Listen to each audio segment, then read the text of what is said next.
Hey, it's Drybear. I just got done doing a month-long series of covering leveling builds for all 12 Ascendancies in the game and all 6 classes for Path of Exile 2 Early Access. So what I wanted to do today was just go through all of the learnings and ideas that I had kind of come up with, things that I had picked up, tips and tricks around the leveling process, how to make it faster, things you should know about gearing, your skill tree, and how leveling up to endgame is different from your endgame builds. And I think there's a lot of discussion right now around the end game builds, the final builds, the balance of the game. But what I noticed is, especially when the early access launched, is there weren't enough people talking about the leveling process. And I felt there were a lot of new players that were kind of being left behind in that process. So I'm just going to do a big, brain dump on all the tips and tricks, how to do it quickly, how to do it efficiently, what to look for, and everything in between. Let's first talk about the progression of the acts right now. So keep in mind that we are currently in early access having Act 1, 2, and 3. Eventually, we will have Act 4, 5, and 6,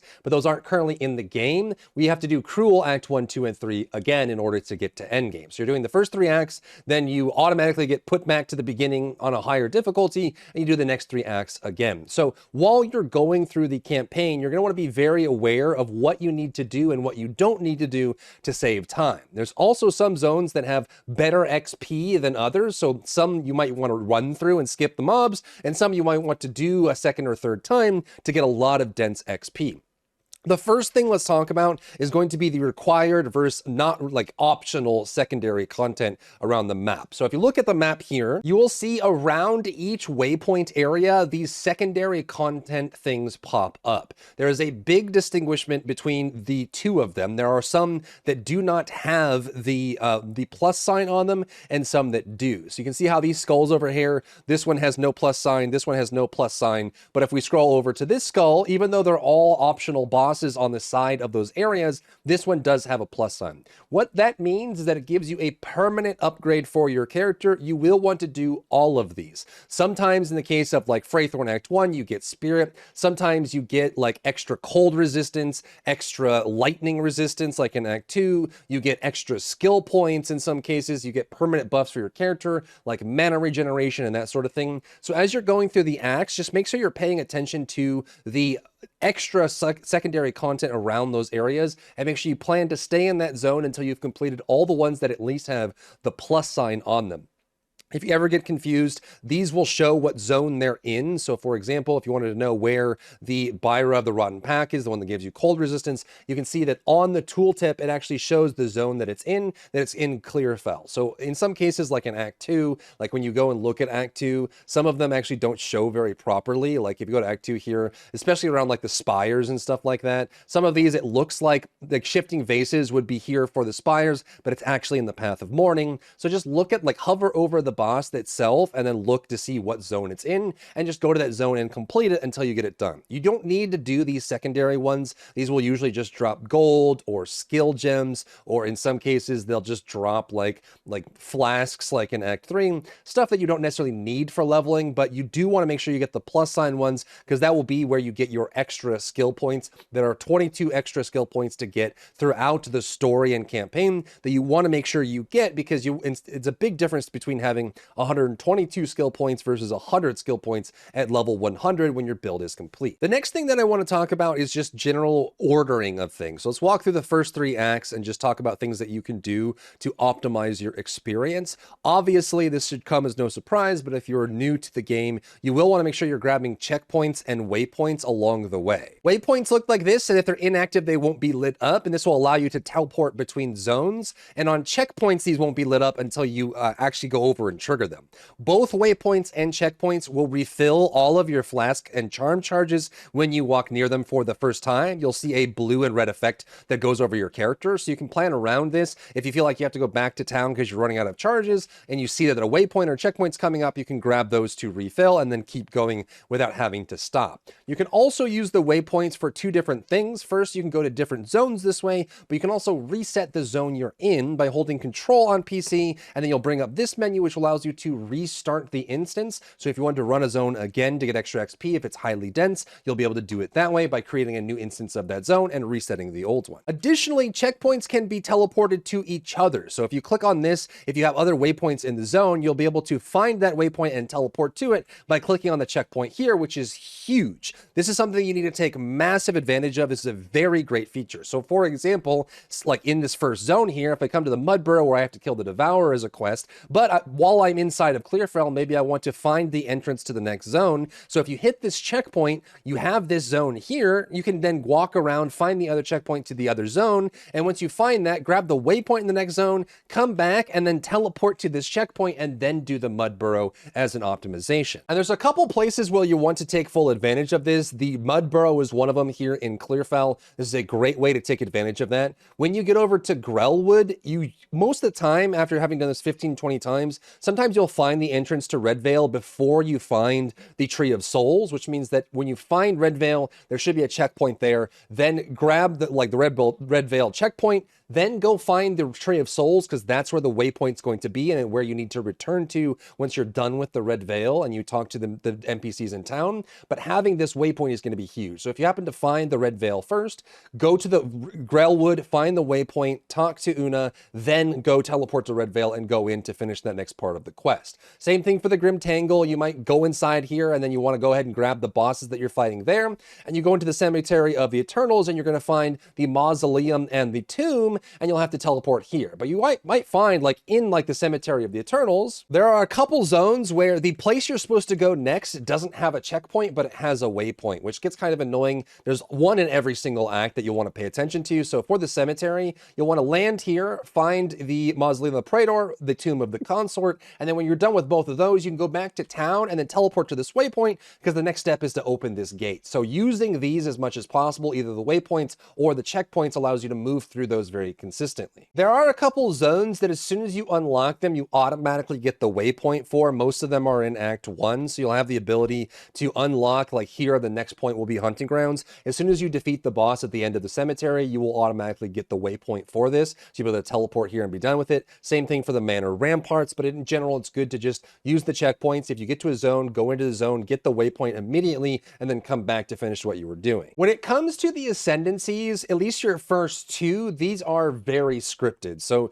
you'll get the Trial of the Sekhmet unlocked in Act 2, and the first trial will be around level 22, level 23. Depending on your build and what you're looking for, it might be worth it to do this right away. But if you're a newer player and you're kind of struggling, it's perfectly fine to outgear this, outlevel this. If you want to do Trial of the Sekhmet at like level 28 or 29, you'll finish Act 2 around level 30 or between 30 and 32. So maybe you do the end of Act 2 and then come back and do your trial if you're really stressing about it, or if you feel like you have a good build, you can come over and just get this done. But the Ascendancy is going to be a nice gain for you. Same thing goes for the Trial of Chaos, the Temple of Chaos in Act 3. The base level of this, the green quest kind of ultimatum item you get is, monster level 38. You can do this right at 38 or lower. You just need to kill the Chimera in order to get it, and then you're good to go, and you can jump in and do it. Or if you wanted to, you could push towards Cruel or maybe even finish Act 3 before you jump in and do this to be out leveled if you really want to. The next tip is just generally around movement speed, being able to move around the map. Unfortunately, there isn't a lot of ways to get movement speed through the passive skill tree, so you're going to want to try and get it from your boots if possible. So being able to find yellow boots with movement speed on them, or finding a unique if you're doing a twink or a second character through the season, you'll be able to get this by stacking up the movement speed. But even just, small amounts of movement speed make a big difference over the course of like a, 6 to 12 hour leveling session of trying to get through the campaign and get to end game. So getting movement speed is massive on your boots. You can even find it on a few other item slots, but the primary is going to be from boots. Next, let's talk about the strategy for gearing and the leveling tree. So what you'll see from a leveling build is going to be very different than what you'll see from an end game build for a lot of reasons. So something that I would recommend for you when you're first starting out and leveling a character is trying to primarily get power and damage from your passive skill tree.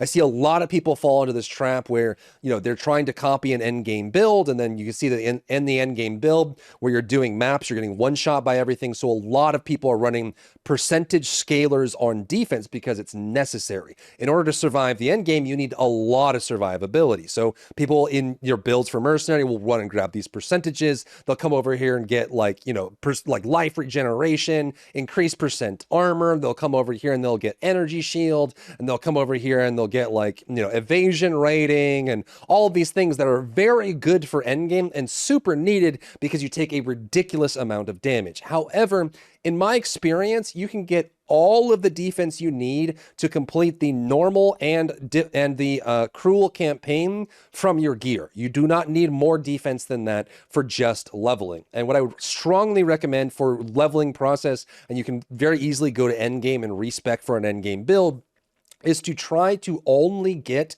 power from your skill tree while you're leveling, and try to get as much of the available power that you can. So grabbing things like attack damage is going to be really big. Elemental damage, chance to shock is very big. Projectile damage, getting more of that here. And in some cases, there's a lot of different ways that you can grab that, right? You can come down here, and if you grab all this melee damage, and then you can grab even more melee damage, then you can grab even more melee damage, then you can grab attack damage and all of that. That makes a massive difference because not only will it improve your clear speed, but also if your fights take too long, your defense is going to matter more and more. And I see tons of people that get goaded into running these super highly optimized late game builds where they're running percentage-based defense to make their character stronger and more survivable. And then they can't clear anything in the campaign. Nothing dies. The bosses take forever, and it's a huge problem. So while leveling, I would reject the end game wisdom to just get defense, and while leveling, just get as much damage as you possibly can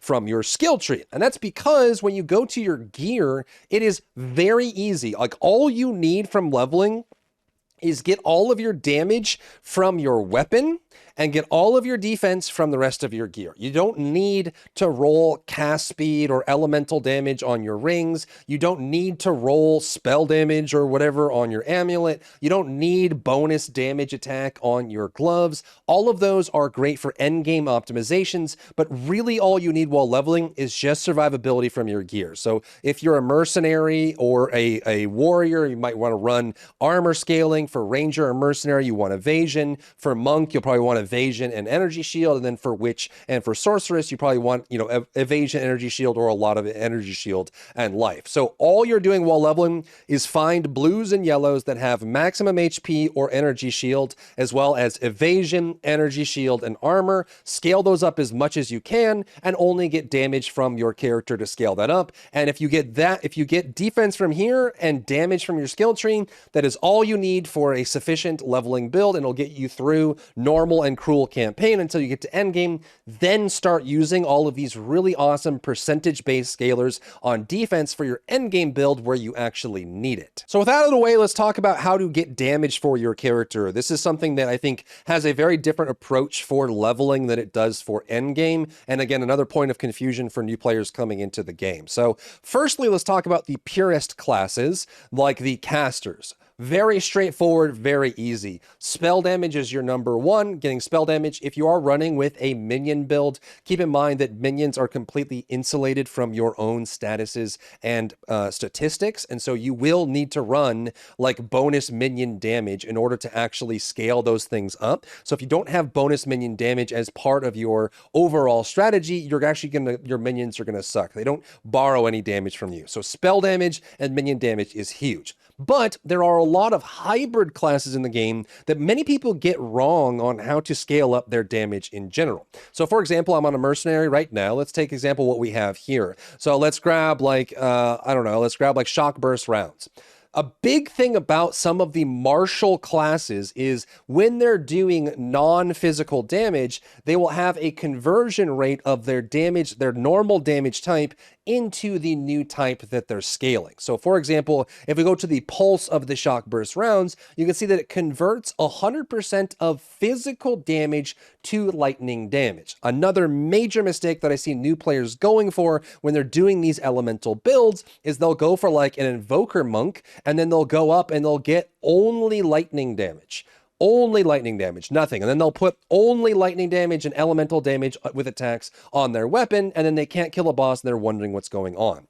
That is because for the hybrid classes, it is very important while leveling that you're able to get a strong base of physical damage first that then gets converted into the elemental damage. Then you can add the elemental damage on top to scale it further, but don't skip that first step. So for example, I'm leveling this mercenary here. You can see that I have a large amount of physical damage on my crossbow, and then I also have increased elemental damage with attacks. And it doesn't mean that I'm not going to get, elemental damage. Elemental damage is still very important, but you do still want a strong base of damage for those skills that gets converted into other damage types that will work great for you. So if you're running like say a fire warrior and you're not running with Avatar Flame, the physical damage conversion is going to be very important. If you're running with an invoker monk and you want to do cold damage or lightning damage, your physical damage, your attack damage and physical damage and melee damage will scale into element first, so make sure you have a strong base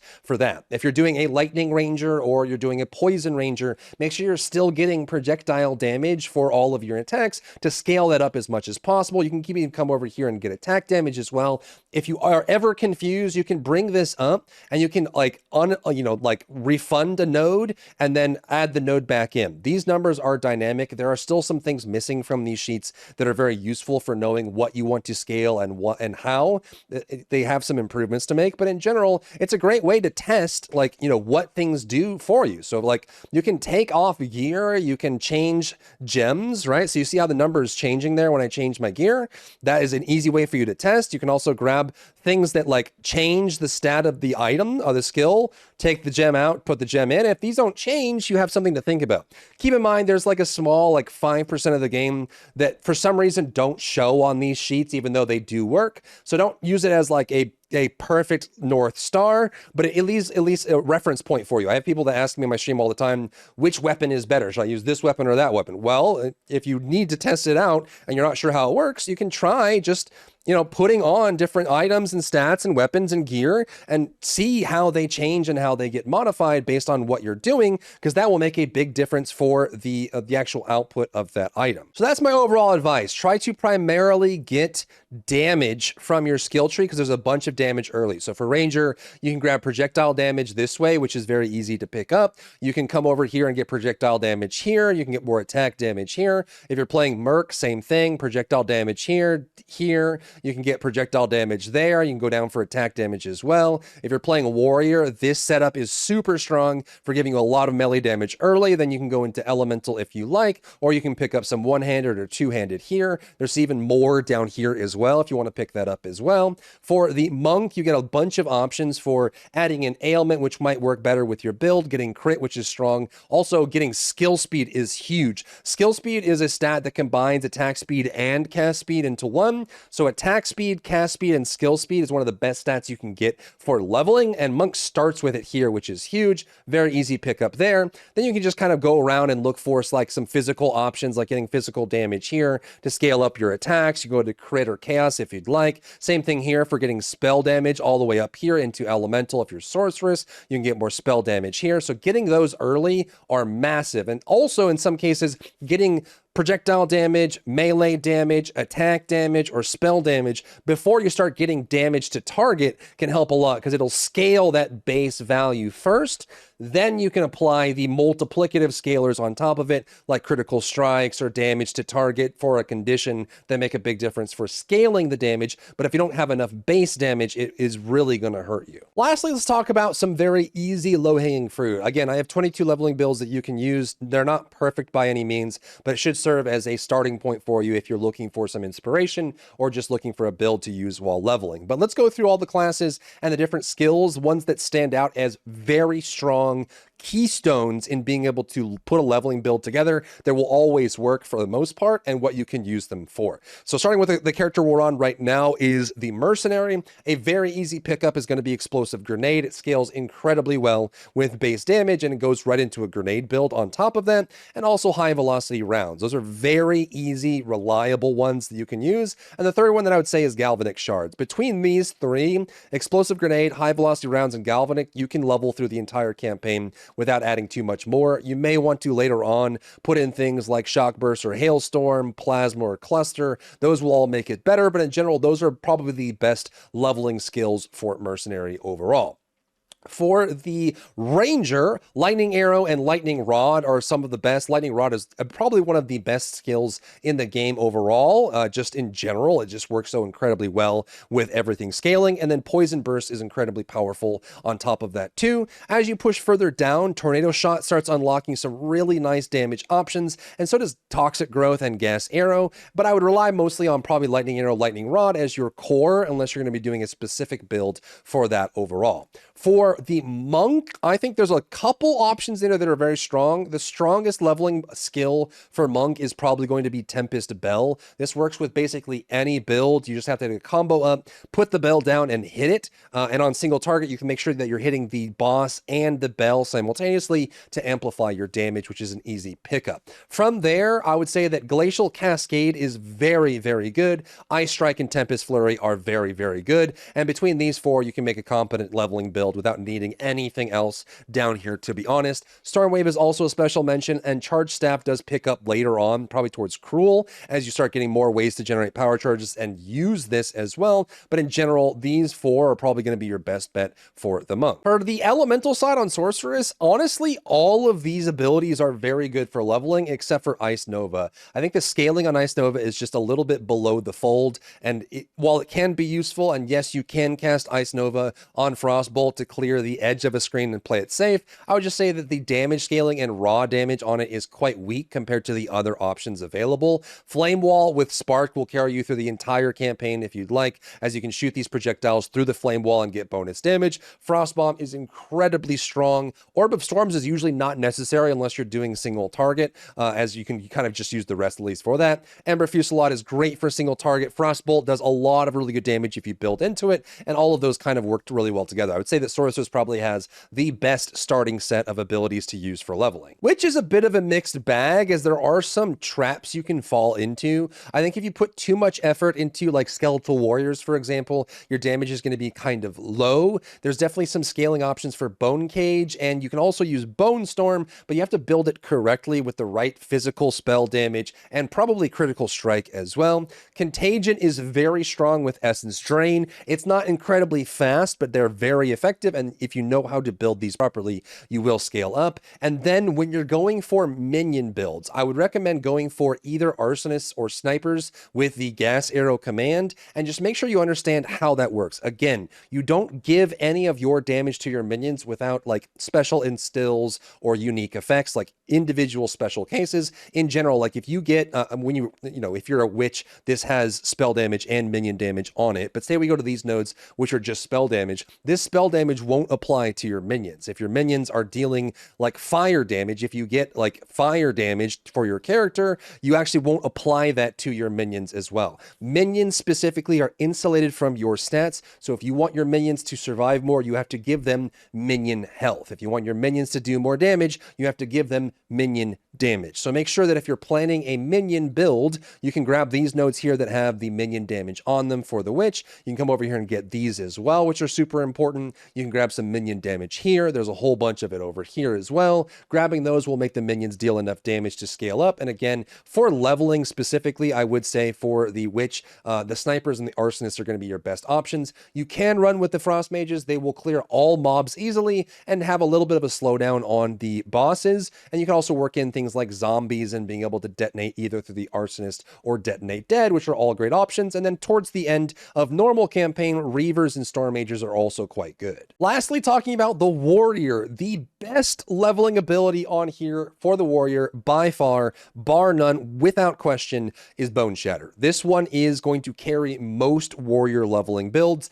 and this is something that you can easily build almost any warrior build around and be quite effective. So for this one, all you have to do is get an enemy to a high level of stagger or of stun threshold without actually doing a full heavy stun, and then if you hit them with Bone Shatter, they will detonate and explode, do a whole bunch of damage, and stun the target. This one is very easily the best ability for leveling across all of these abilities to pick it up. So if you're running a warrior build and you feel like you're kind of slow, just make sure you have Bone Shatter in there. It makes a big difference. Now, you may run into situations where you do so much stun threshold buildup or stun buildup in general that you actually stun them before you can Bone Shatter. And with that, you can run some of the secondary skills that allow you to modify that. So if you wanted to grab things like increasing the stun amount that you apply versus reducing it, like overpower, you can increase it, or just kind of like, you know, make the lower ones higher and not use the higher stun threshold buildup on that, just to make sure you don't stun them too fast. So you can use it, but I would definitely say the best one for warrior is going to be Bone Shatter. The totems themselves, like Shockwave Totem is the only one you get early on. You could, if you wanted to, work into the crossbow, as the artillery ballista and the ripwire ballista do count as totems if you want to use that. You can also go with like a dark effigy, which counts as a totem if you want to do a totem build, but you're kind of stuck with the Shockwave Totem. You could also just do a totem build where you do Shockwave Totem into Bone Shatter, and it's perfectly fine. That will clear everything.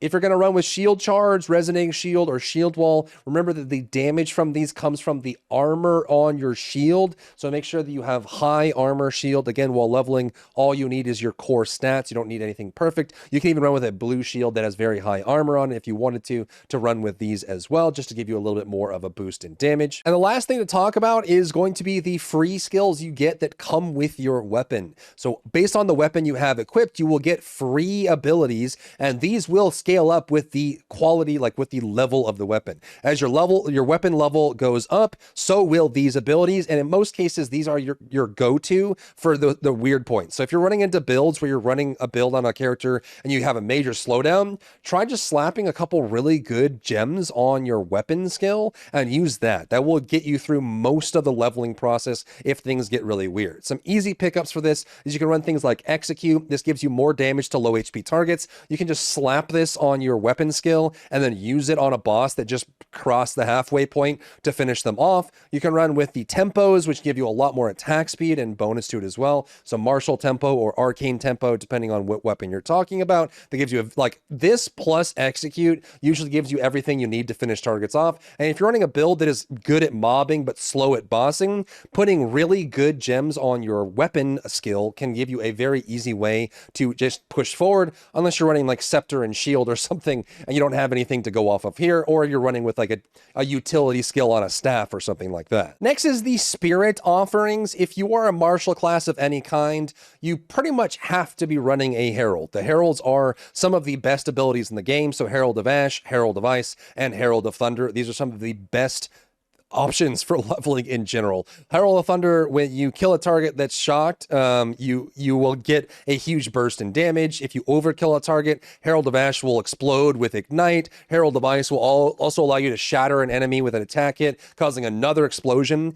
Adding these, or sometimes even multiples of these, will be the easiest way to add damage. However, these are martial skills, which means you will need dexterity or strength to be able to use these properly on a casting build, and in some cases, the like Witch and Sorceress won't end up using the Heralds at all. However, for the casters, there's some other great options as well. You can pick up Raging Spirits if you're doing anything fire spell wise to get some extra, cannon fodder to stack up with you, which is really, really strong. The Grim Feast aura is great for adding energy shield as well. Very easy to pick up and scale with that as well. And then as you get to like towards the end of normal campaign, you can start running things with like Combat Frenzy or Blasphemy, or if you're a caster, you can do Cast on Ignite, Cast on Minion Death, or Cast on Shock, which are very easy ways to add additional effects to your build that will scathe you as well. And if you have extra spirit, you can run things like Time of Need, which will give you a life and can remove curses and elemental ailments, which will give you a blessing every certain period of time, which might save your life in a pinch. And that's what I got for leveling. Sorry, this was just more of like a brain dump, but hopefully it's useful for you for clearing and speed clearing these.